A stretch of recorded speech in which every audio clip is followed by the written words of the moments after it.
All right, all right. I guess it's time for some of that. Right? Thank you for joining me. Good morning. Hope everybody's having a wonderful morning.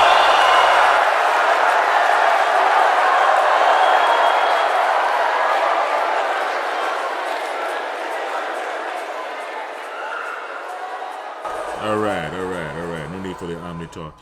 Thank you for joining me this morning. I wanted to continue on the conversation that we were having about neuro training and frequencies on our last video.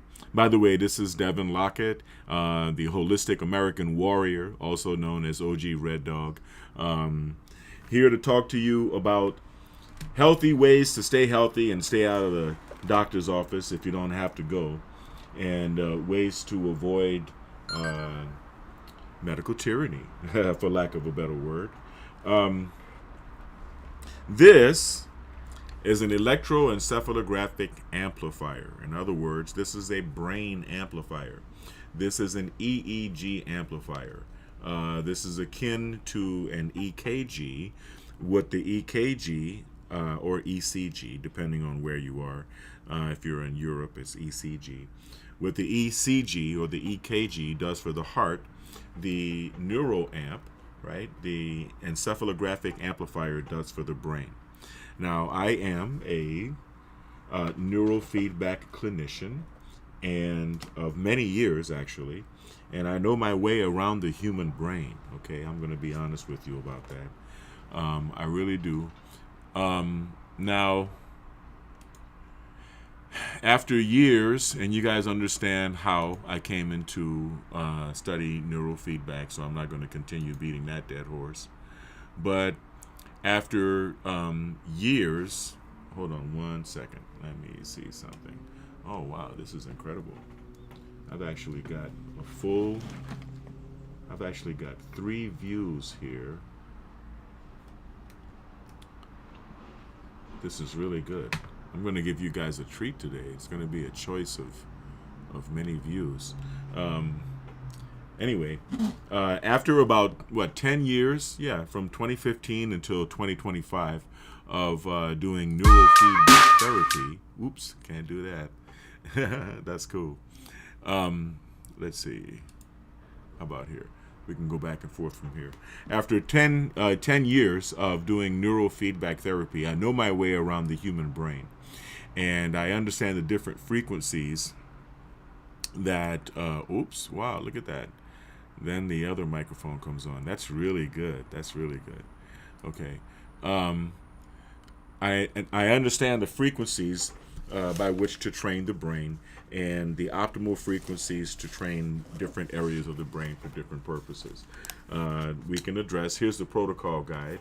Shout out to the OPMers at the EEG Institute. We can train the different lobes of the brain, as you can see here, for different things, different, as you can see, attention to detail, erratic swings in mood, okay? And we train them, the different areas, at different frequencies, right? So you can see each frequency of neocortical arousal, that's what these frequencies are, training frequency, has from slow to fast, from delta all the way up to gamma and high gamma, has a corresponding frequency, a corresponding state of physical arousal. So yes, if you do train someone in the delta state, 4 hertz or lower, you can put them asleep. If you're training them in the theta state, this is around 7 hertz. You can make someone drowsy, or you can train someone to drowsiness. That's called the theta state, around 7 hertz. And it's the optimal state for hypnotherapists because you can access subconscious. This is the dream state frequency and frequency family, one of my favorites actually. And you can access repressed emotions and repressed memories and dig out a lot of stuff. Okay, and as you get higher, if you get into beta is about 20 hertz. And beta is about what you would be at if you were listening to me right now, for example, and trying to learn, listening to a lecture. And high beta, around 25 hertz, is what you would experience if you're actually trying to solve a math problem or trying to think about anything at all. So what I'm going to do here is I'm going to introduce this brainwave chart. Okay, and I don't mind. Maybe I can swing to the side here so that you can still see me a little bit. But what you see here, we're going to start at the bottom, the blue zone right here, right? Oh yeah, that's cool. I can, nope. How do I, there you go. Perfect. Here in the blue zone, we have the delta waves, right? That's 5 hertz or 0.5 to 4 hertz. We're going to say 4 hertz down to 0 hertz altogether because I perform infra-low neurofeedback therapy, and we actually go down even slower than 0.5 hertz. But you can see that that frequency band is associated with deep sleep, transcendence, and restoration. Then at a higher frequency, 4 to 8, usually the optimum for me, I like 7, but okay. 4 to 8, that's the theta zone. 7 is right in between there. So that's associated, you can see here in the green bar, that's associated with visualization, trance, and dreaming. Okay? Alpha waves, 8 to 12 hertz. Now, alpha waves, we're going to say in the yellow band here, 8 to 12 hertz, they say meditation, creativity, and relaxation. I would say that. Most people, when you accumulate an inordinate amount of neocortical dysregulation, kinks, if you will, in the neocortex. The neocortex is the outer wrinkly portion of the brain. Let me see if I can get an image here for you. Hold on one second. I should have prepared. Sorry about this. But I have some nice images. Because I'm a brain guy, right? So let's see. Alright, so we're gonna browse. Yeah, here we go. Now, pardon the golden. Oh no, that's terrible. It's supposed to be in. Nope, we're gonna have to change that. We're gonna have to replace that with another image. Give me 1 second, people. I have a lot of brain images. I just don't want to waste a good one.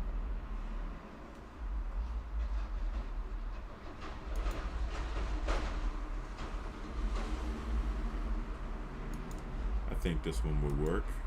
There you go. Alright, so let's open this up a little bit. So this is the neocortex, the outer portion of the brain that most people consider the brain. But no, there are several lobes and several cortices. This is only the neocortex, the one that was the last to evolve. And on your neocortex, as a result of the stresses that we experience in life, people literally do work on your nerves. Yes, they do. And when this happens, you accumulate dysregulation in the neocortex. Now, the reason I stopped my explanation of frequencies to tell you that is because we're on alpha waves, right? We're on alpha waves. And the alpha state is where you're usually happy, right? When you wake up in the morning, right? You're at a nice, nice alpha wave state, and just coming out of dream sleep, coming out of theta into alpha, and you're relaxed and awake. Well, if you have an inordinate amount of neocortical dysregulation, which results from stress, anxiety, depression, drugs, alcohol, a lot of things, intense emotion, negative relationships. The overaccumulation of this dysregulation is what we know of as PTSD. Okay, and I'm going to get into chronic PTSD here in a minute. All right, so here we go up the frequency chart. Right, beta waves, 12 to 30 hertz. Beta waves are great. Okay, beta waves are associated with alertness, concentration, and thinking. So when you get above 24, 25, it's considered high beta. You can split it up into beta and high beta. But either way, beta waves is where you would like to train if you came into my shop, where you would like to train if you were preparing for an exam, or if you had something really, intense going on, like you were going to give a speech or something that was going to require 100% of your mental capacity. Now, here we're in the higher zone, gamma. Gamma waves are 30 hertz to 100. So now, many physicians, we're not going to get into what physicians believe or don't believe, because, physicians are people and they agree in their opinions and sometimes they don't. And I'm not a physician, so I'm not even going to step into that, into that zone. However, I train myself in the gamma zone when I train. It's taken years to get up to get rid of the neocortical dysregulation sufficiently enough so that the higher frequencies don't cause anxiety and stress. And this is something that you have to learn from training and education and neuroscience, as well as experience doing neurofeedback. Now, I want to show you guys a couple of other charts here. You can raise your own frequency. You can raise the frequency that your typical operational frequency with slow, steady, consistent neurofeedback training sessions in short interval. The brain is very elastic, right? So the brain tries to snap back, and it'll try to snap back to an unhealthy state. So if you're going to do neurofeedback, you have to commit to a block of a minimum of 20 sessions, and you have to, if you want to get the most out of them, you should try to do the sessions every day, or at least with a very short interval, one session every day. And that's why when I was open, I would stay open on Saturdays and Sundays and on the weekends, so that I can help people to provoke a shift.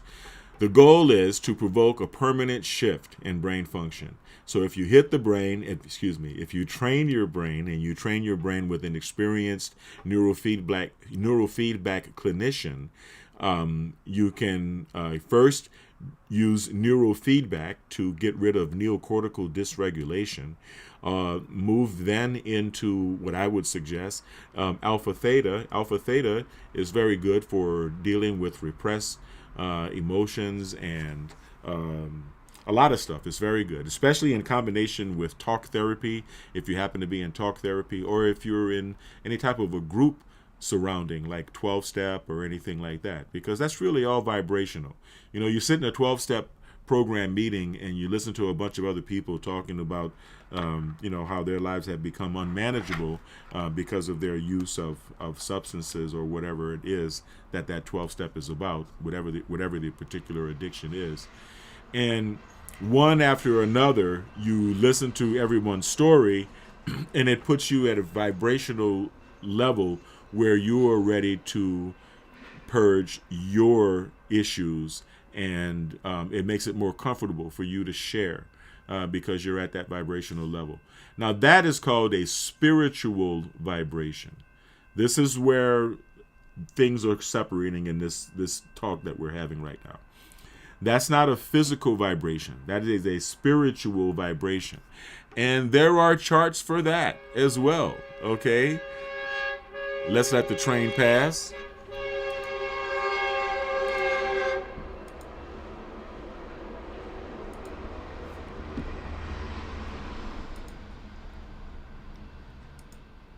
right. So first, I want to give you the simple view because this is a beautiful chart. I really like this vibrational energy chart. Okay, and this is I have to give credit where credit is due. Was developed by Dr. David R. Hawkins, right? David R. Hawkins. I have some cousins that are Hawkins. Shout out to the Hawkins family. Shout out Anikiala. What's up? Paula, Ingrid. How's everybody doing? Clarence. I love you guys. I love all of my cousins. I love all of my family. So I love you guys. And y'all know there's too many of us for me to start naming everybody. Okay, there are literally hundreds of us, especially in New Orleans. So don't hate. Anyway, the vibrational energy chart. Okay, here we have the vibrational energy chart by David Hawkins, and you're going to see these frequencies don't correlate to the frequencies that I discussed in before, that I discussed in our discussion of neurofeedback. Okay. However, while you are training the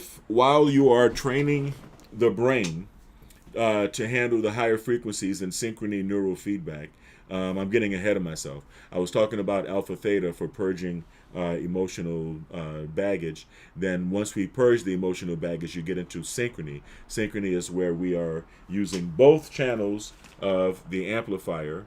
As you can see, there are two channels, channel 1 and channel 2, to train the two hemispheres of the brain to work in synchrony with each other. Believe it or not, they don't usually do that. The hemispheres of the brain don't usually do that. And if you do this training, let me get this out of my own face. We'll come back to it. If you do this training, and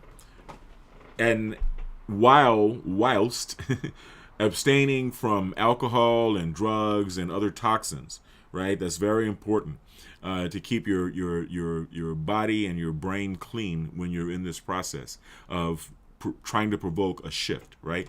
When you're in the process of provoking a shift, especially if you're raising your own frequency, you can accomplish this.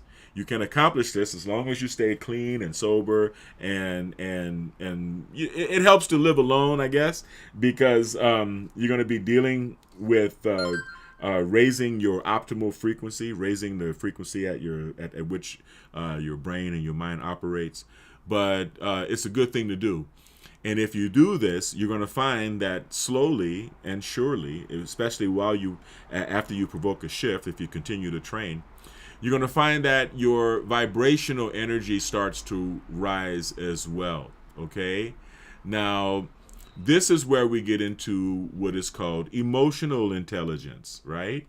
This is a whole different frequency chart, a whole different scale, a whole different frequency scale than what we were looking at when we were talking about delta waves, theta waves, alpha waves, beta waves, high beta waves, and gamma waves, right? Now we're looking at where your soul is at. I love using that, at. Where your soul is at any particular time, okay? And where you're operating. Now, here we have, well, where do we start? We start with the top or the bottom? Let's start at the top. I'm an optimistic guy, right? Enlightenment, or what one would call God mind, okay, or Godhead. And that's one with the Creator. That is connection to Source. That is being in the presence of God. That is having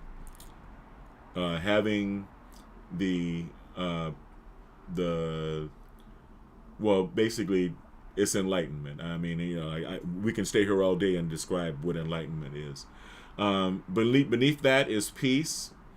Okay, which is where we all want to be. And then joy, right? Joy. I personally love joy. Shout out to my Aunt Joy, who I love very much.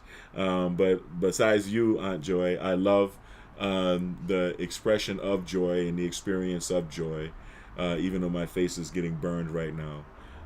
But it's pretty joyful. Beneath that is reason. Reason is pretty much where I operate all the time, right? Between those three, reason, love, and joy, because I am a creative person, and these are the creative frequencies. These are the frequencies. When I talk on my run, I talk a lot about when you've got the light, when the light shines within you, it's that creative spark. Well, that means that you're up here at the top. You're up here at least above the frequency of 400. 400 is reason. Okay, 400 is reason. All right. 350 is acceptance. Okay, 350 is acceptance. 310 is willingness. As you go down the frequency band, neutrality, courage. Beneath that is pride. Now, this isn't the pride that results from setting standards of behavior and living up to those standards. That would be closer, higher to reason, because you're setting standards of behavior for yourself and living up to those standards. But this is the type of pride that people express in their block, their neighborhood, their gang set, their race, their favorite football team, the city that they're from, the country that they're from, the religion that they embrace, the color of their skin, things that people don't choose and for themselves. And these are all chosen for us by the Almighty, but people feel empty inside. As you can see, you're sliding down.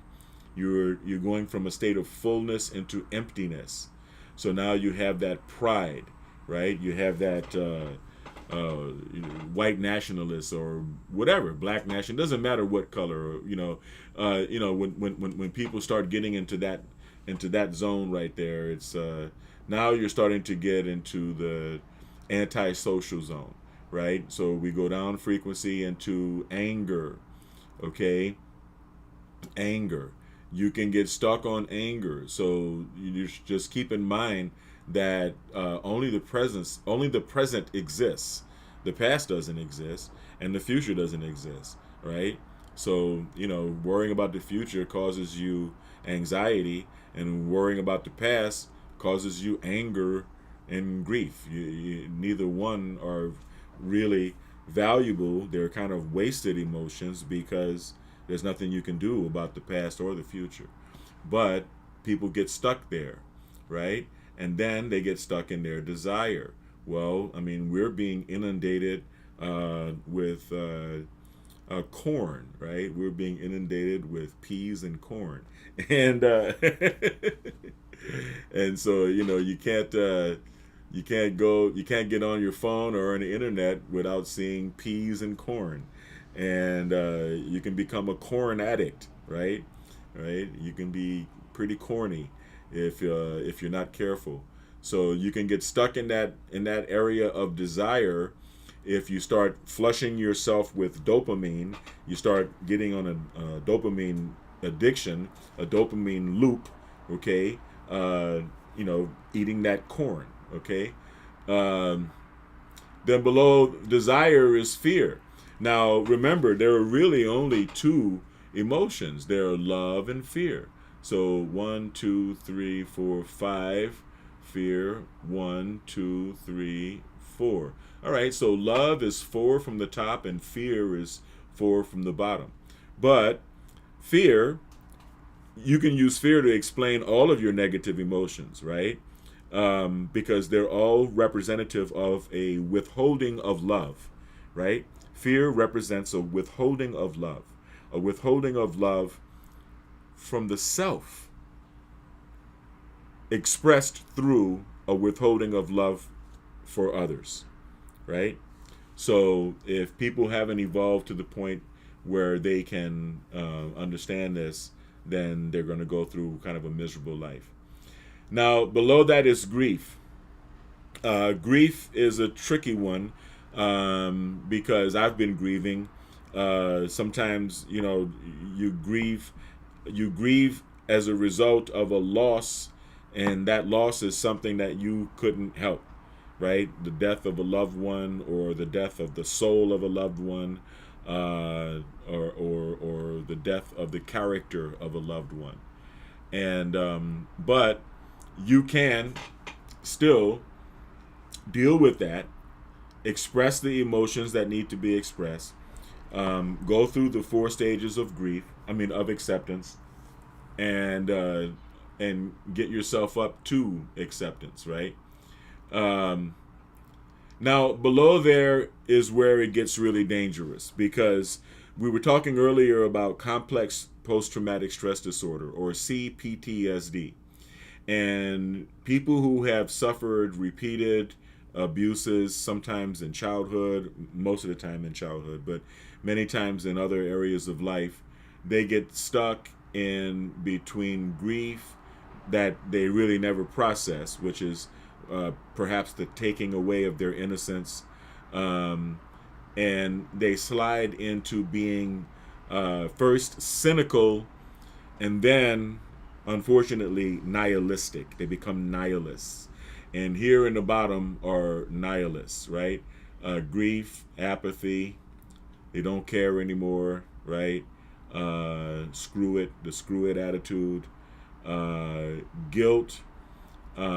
Sometimes people feel guilt, and then the lowest one is shame. That's 20 hertz. That's pretty bad. That's pretty low. That's about the lowest emotion that a person can experience. And now we're getting into the area of abuse and of being abused, right? Because God didn't put us here to be down in grief, apathy, guilt, and shame. That's really not the experience that we were put here to have. And sometimes, some people are very unfortunate because of having suffered whatever traumas that they've suffered in their life, and they're stuck there. And what they end up doing is hurting others, because they go through life like a bull in a china shop, and instead of addressing their own issues, they take their issues out on others. And it's really sad. And also, speaking of abuse, down here at the bottom, apathy, guilt, and shame, the abuser takes control of the abused through trauma bonding. Trauma, traumatizing, trauma bonding, right? That's what abuse, especially things like sexual abuse, that's where that comes from. And so we've all heard about Stockholm syndrome, and how a child can become Stockholmed.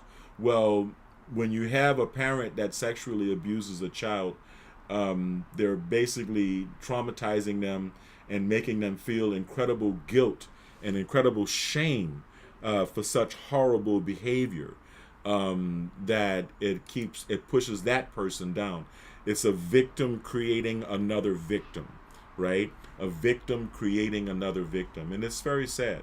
But I've had the good fortune of being able to help people, many people, fight their way up.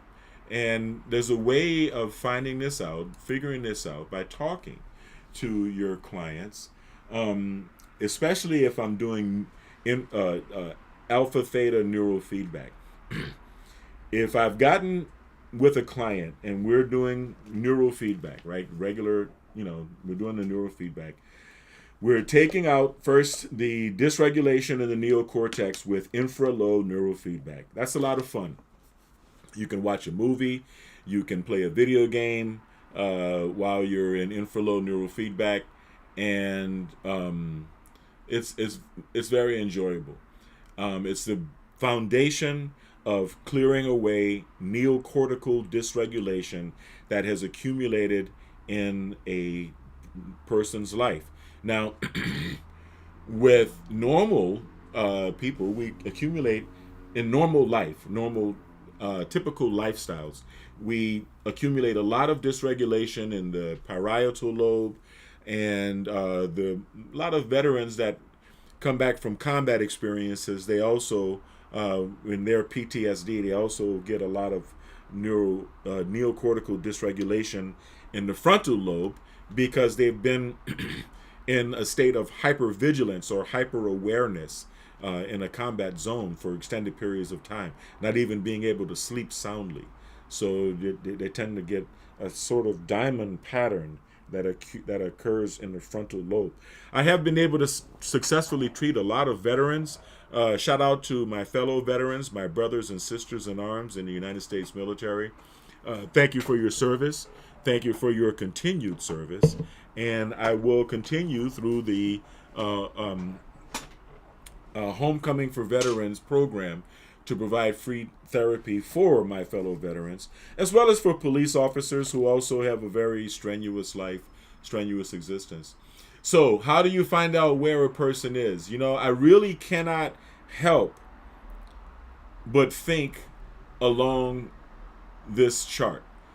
Once you start working with this chart, especially as a neurofeedback clinician, especially as an energy worker, especially as a holistic therapist, and no, I'm not a talk therapist, then it's kind of hard not to think in terms of this chart here. Okay, let's start from the bottom up. All right, and we're talking about the same frequencies. This is really the same chart that we just looked at. Okay, when people are in survival mode, this is why I'm saying I've actually broken up with people over where they were on this chart, okay? Because hard experience has taught me that you can have compassion, your heart can go out, and you can want to help someone, but if they're down here in the bottom, in the survival paradigm, anger, desire, fear, right? Grief, apathy, guilt, and shame. If they're down there, they will pull you down. That energy can be very powerful, and it can be very magnetic. So you have to be careful, because the people that are down in this survival paradigm, most of the time they're what you call dark triads, right? They have dark triad tendencies. They're in survival mode. So they have to be narcissistic, Machiavellian, and psychopathic. All right. I try to explain to my kids what the dark triad is to try to avoid dark triad people. Narcissism, we all know what narcissism is. We can talk about Narcissus, who stared at himself in the pond until he became the Narcissus flower and floats in the water. Machiavellianism, Niccolo Machiavelli wrote a book called The Prince, in which basically, to give you the cliff notes, the expression the ends justify the means, or all the means shall be justified by the ends, came from Machiavelli, and that book, The Prince, and the writings of Niccolo Machiavelli. So when a person is ruthless, because in one word, Machiavellianism is ruthlessness. When a person is ruthless and they're willing to break a few eggs to make an omelet, or sacrifice the well-being of others in the pursuit of their goals, or to misrepresent themselves as having virtues that they actually don't have, politicians come to mind. Those people are Machiavellian. And of course, we all know what a psychopath is, a complete lack of compassion for others, lack of empathy. So when you're dealing with people who are in the survival paradigm, on the one hand, as a healthcare provider, my heart goes out, because I know that if the person that is in this lower echelon does sincerely want to change, I can help them. But if they don't sincerely want to change, then they're just going to cause me a lot of BS, right? And so we can say pride is also in there. As you notice, pride is really below the line here, because it's when you start dealing with the dark triad people that are in survival mode, right? They tend to play games. They tend to try to gaslight. They tend to they feel as though that they are victims, and when a person is a victim in their own mind, then they justify everything that they did because they're automatically at a disadvantage because they did it to them. So that's one of the things that you have to look out for. Now, above pride is courage. Well, yeah, courage is still a sense of despair, because the hero still feels like a piece of crap, and so he feels as though himself is an acceptable sacrifice for the cause. And so it's not the healthiest state, but it's better. You're coming into reason and integrity, right? Because if you have courage, then that means that you're willing, or at least able, to behave with a sense of integrity. Okay. Above courage is neutrality. Hey, well, I don't have a dog in the fight. That's not the same as apathy, right? Apathy is I don't give a shit one way or the other. But neutrality is, I can understand how this person feels, and I can also understand how the other guy feels. Willingness, okay?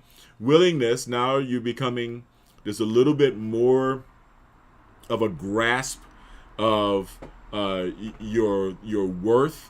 You're becoming optimistic. Let's look at the emotional states. Let's look at the predominant emotional states. Let's start actually from the bottom again. Okay, let's start from the bottom. No. Let's stay where we are. We're gonna go up and down. Okay. So with neutrality, let's go back first. Neutrality is trust. Yes, it's trust. Their view of life is satisfactory.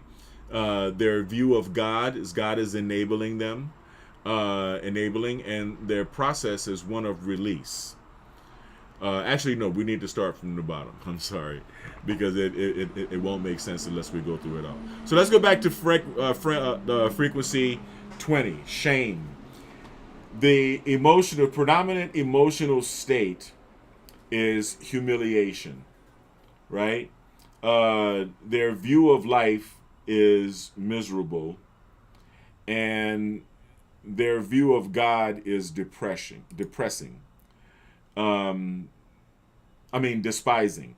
They feel as though God despises them, and many times, it's not for bad reasons. Like an example I gave earlier about a parent that sexually abuses their child. They're constantly pushing their own child down into humiliation, down into the 20, the lowest frequency zone, by making them repeat that behavior because, of course, the child feels, humiliation. Their view of life is miserable.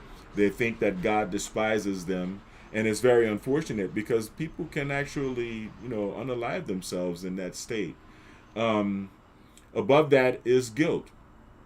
All right. The predominant emotional state is blame. Well, like a lot of times you find, the baby mama that has to define herself as the victim of the baby daddy, even 10, 12 years after they've never cohabitated together. And, their view of life is evil. Right? Because if they're blaming, that means that they view themselves as a victim. Their view of life is evil, and their view of God is vindictive. Right? Their God view is vindictive, and their process is destruction. They destroy everything. They destroy everyone. They destroy everyone they come into in contact with. They destroy everyone they touch, and they'll even destroy their own offspring if you allow them to do that. When you get above, you get into apathy. Now, this is where we talk about cynicism and nihilism, right?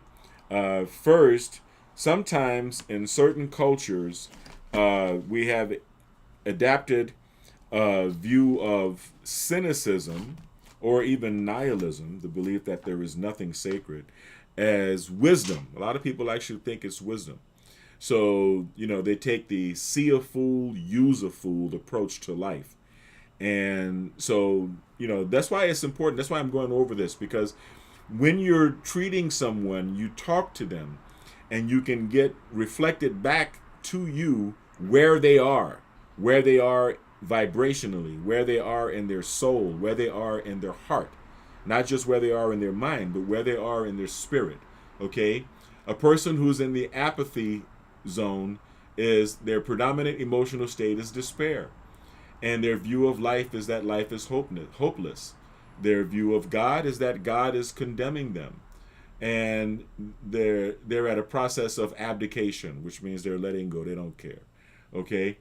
Giving up. Above that is grief.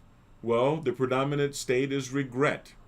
The view of life is tragic. A tragic view of the world.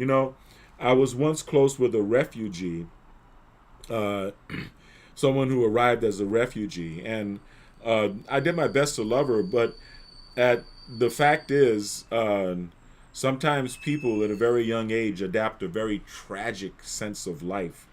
And so they see life through a tragic lens, and they're never able to open up their heart and accept the blessings that God is trying to give them. Their God view is disdainful. A lot of times people, there are things like colorism. Colorism has touched many communities. And it's unfortunate, and I'm saying this as a light-skinned person in the black community, but, a lot of people feel punished. They feel like God has punished them, and therefore they feel as though a lower sense of self-worth as a result of how they have been influenced by their culture and by the cultures that have touched their cultures. Their process is despondency.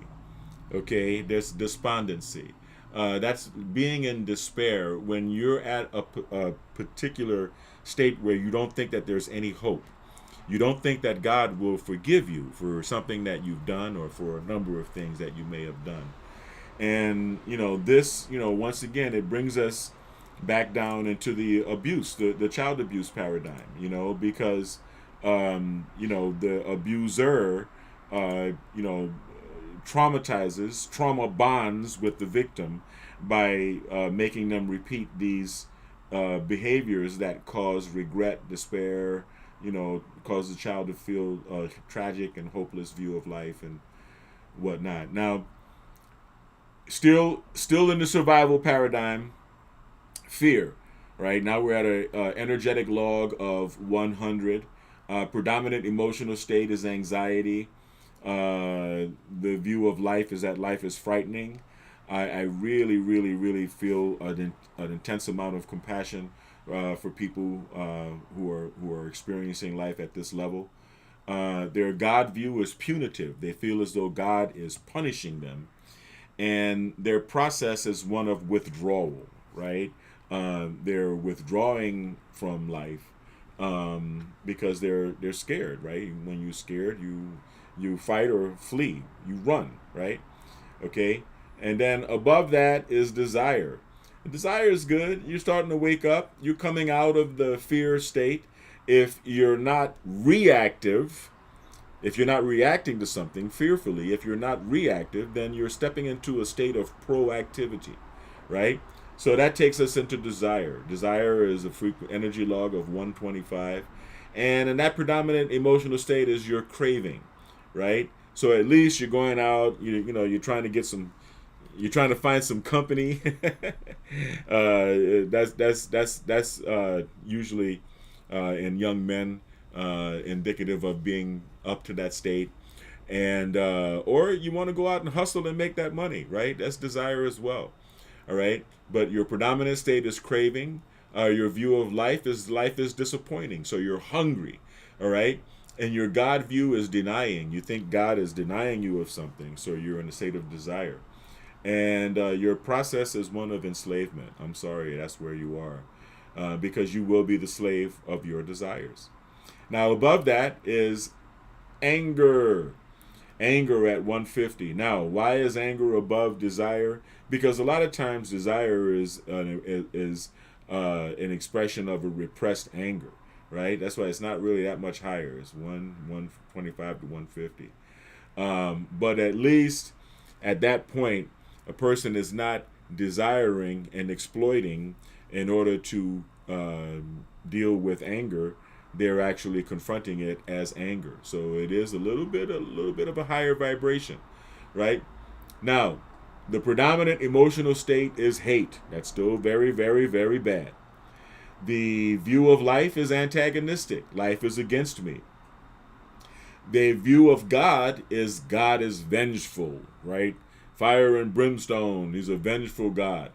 And their process is aggression. So you got to watch the angry guy, the angry person, the angry man, and especially the angry woman, because they can be actively aggressive and passive aggressive. Okay. Now here we are with pride, and I told you this is the petty kind of pride, right? This isn't the pride that results as a feeling that results from setting standards of behavior for yourself and living up to those standards. This is the pride of one's race or one's gang or whatever, things that one has nothing to do to create, or a situation that they didn't create, and it's just something that there's pulling at straws to have something to feel good about, to feel some sense of self-worth, right? Their predominant emotional state is scorn, right? Their view of life is that life is demanding, and their view of God is that God is indifferent, and their process is inflation, okay? Puffing up, right? Boasting, embellishing, right? That's still below the line. That's still in the survival paradigm. All of that. And why does pride go down there in the survival paradigm? Because it's the nasty, narcissistic kind of pride that causes people to try to one-up each other. It's very hateful. There's no love in that type of pride. Now, here we go. We're coming up above the line into reason and integrity. We reach courage with an energetic log of 200. The predominant emotional state of courage is affirmation. The view of life is feasible. The God view is permitting. And the process is one of empowerment, right? Above that is neutrality. And I like going through the reason and integrity paradigm, okay? And you can tell where I stand for the most part. Neutrality. Neutrality has an energetic log of 250, and the predominant state is trust. The view of life is satisfactory, and the God view is enabling. They believe the God is enabling them, and their process is one of release because they're neutral. Willingness, with an energetic log of 310. Willingness, the predominant emotional state in willingness is optimism. The view of life is hopeful, right? Willingness, people who are willing are hopeful, they're optimistic. And their God view is inspiring. Their process is one of intention. And that's a good place to be. That's right in the middle, right in the middle of the middle, right? That's when you really just start to wake up. If you feel in a funk, or if you've been knocked down, or, you got to come from somebody's funeral or whatever, and you're processing the grieving process, whatever it is that you might be dealing with, right?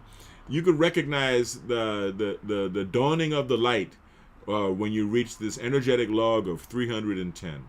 Willingness. The predominant emotional state is optimism. The view of life is hopeful. They view God as inspiring, and their process is intention. Now let's go above that.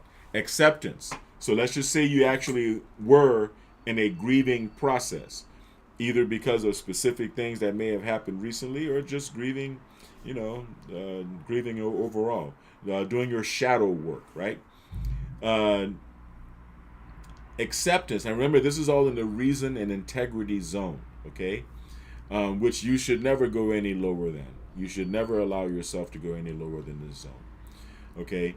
Acceptance has an energetic log of 350. The predominant state is one of forgiveness. That is the oldest, I would say oldest trick in the book, but the oldest trick in the book, that expression has a negative connotation. That is the oldest secret to success in life. Forgiveness. I forgive you, and you know who you are. I forgive you, not because you deserve it, but because I deserve it. And that's something that everyone out there should keep in mind.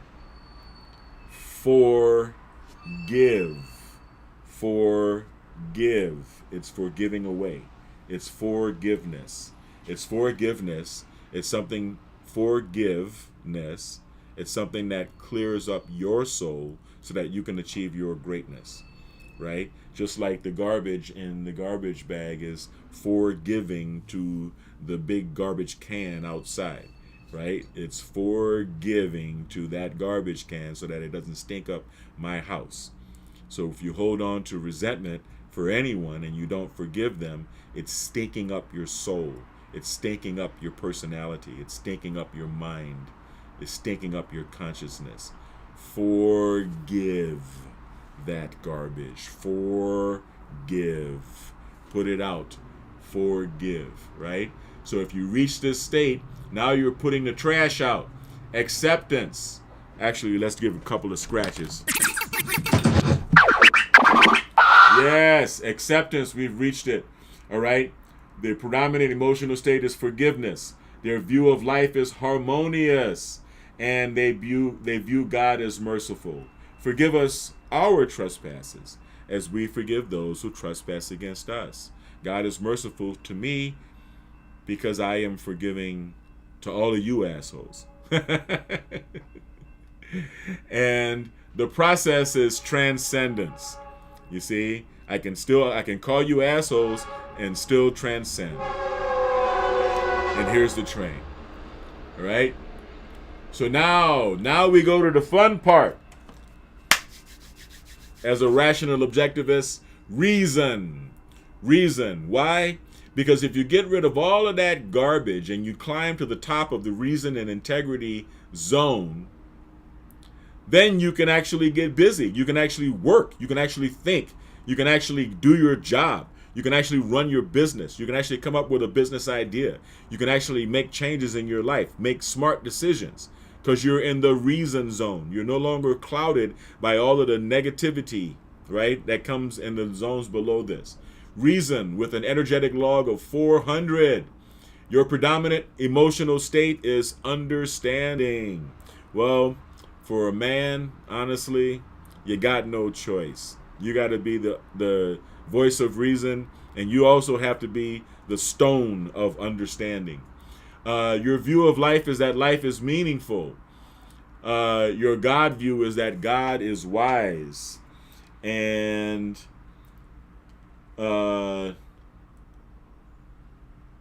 your process is one of abstraction. I like that. And that's where I like to hang, because I'm an idea man, right? I come up with businesses and I pursue them. I come up with I try to solve challenges, and I'm very passionate about solving problems in human life, helping to raise us into a human mode of existence, right? I have an inventive mind, and I like to be there.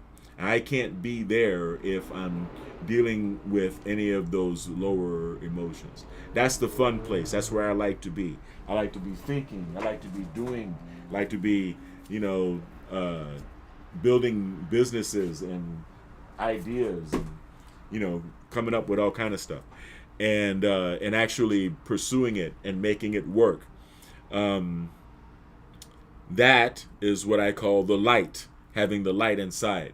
All right. And I like to cross over into love, right? Because, hey, love is love, right? We love, you always win. And that is the next highest. Now we're up out of the reason and integrity, although there is still reason and integrity. We're coming up into the spiritual paradigm. The spiritual paradigm, starting with love. Love at 500 hertz, 500 energetic log. The predominant emotional state is reverence. And their view of life is benign. And their view of God is loving. And their process is one of revelation. I love being there, being able to be open and having a gregarious and open, loving spirit. That is it's a blessing for God to dangle you up there in life at that level. And I don't like being any lower than that. Now, Joy, let's go up above that. Joy, shout out Aunt Joy again, and Leilani, and Albert. I love you guys. And the Joy energetic log is at 540. The predominant emotional state is serenity. And the view of life is that life is complete. Their God view is one. And their process is transfiguration. So I'm about, I would say, reason, love, and joy right about now. I wouldn't necessarily say that life is complete because I got a few things that I'm still in the process of doing. But I do feel at one with God. And this is a process of transfiguration. Now above that, we have peace. Which, ain't quite there yet. I'm on the way. Only sporadic moments, but we have peace with an energetic log of 600. The predominant state, emotional state, is bliss, and I think this is something you might want to talk to Muji about or something, right? And their view of life is perfect.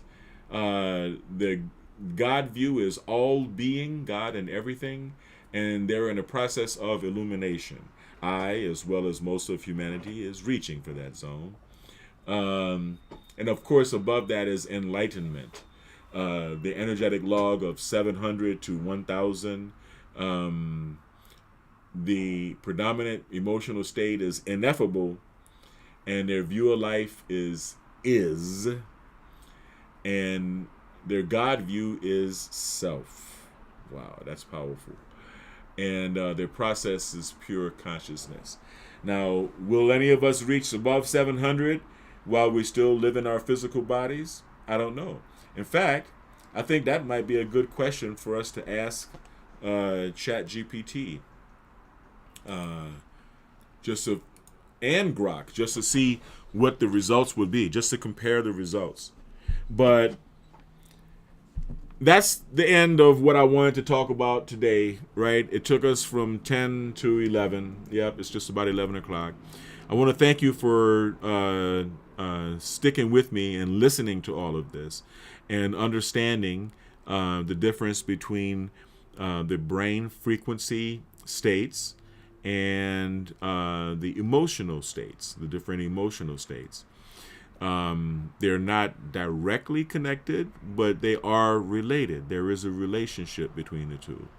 And when you come to the Biomed RX Health Center, especially if you're one of my neurofeedback clients, this is one of the things that we inevitably work on together. And now, it's also a process of character, right? It's a matter of intention, because as you come out of states of neocortical dysregulation and you're able to feel peaceful, you're able to think clearly through neurofeedback training, then that frees you up, depending on your level of education and knowledge and experience and whatever religious training you may have had as a child, that frees you up to study what you think, how you think, why you think, what you think, what philosophy you follow, to become philosophically grounded so that you can hone the virtues of independence, honesty, integrity, justice, productiveness, pride, stoicism, and a number of other virtues that will make it easier for you to stay in the higher frequencies once your therapy has been done. And that's all I want to talk about today, right? That's all for today. Thank you for joining. Hit the subscribe button, hit the like button, hit the bell for notification of new videos. I will be opening another location of the Biomed RX Health Center in short order, very soon. If you'd like me to talk about this or other holistic health topics, say so in the comments. And as always, I want everyone to stay kind, because kind is the new sexy. Kindness is the only sexy, man. People are too unkind in our society right now. Kind is the new sexy. Stay blessed, because it's important to be blessed, because you have been blessed. And stay healthy. Here's a couple of punches for you.